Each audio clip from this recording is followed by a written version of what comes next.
Hey guys, after the difficulties of 2020 and the recession that we suffered, I think it was good to dive in a very good book about futurism. Peter Diamandis and Stephen Kotler have been collected the most important innovation for the next coming 10 years. Innovation in finance, entertainment, healthcare, longevity, science, agriculture. Some of them that you may think that they will come very late, but that are very advanced and may come in the next 2 to 5 years. It's so important to rewire our mindset now, right after the COVID-19 negative issues.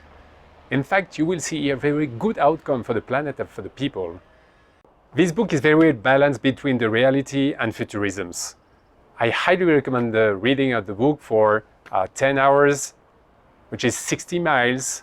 And if you're good enough, you will see in some of the part of longevity some very good tips from the authors to have a better life and longer life. Have a good reading and see you soon.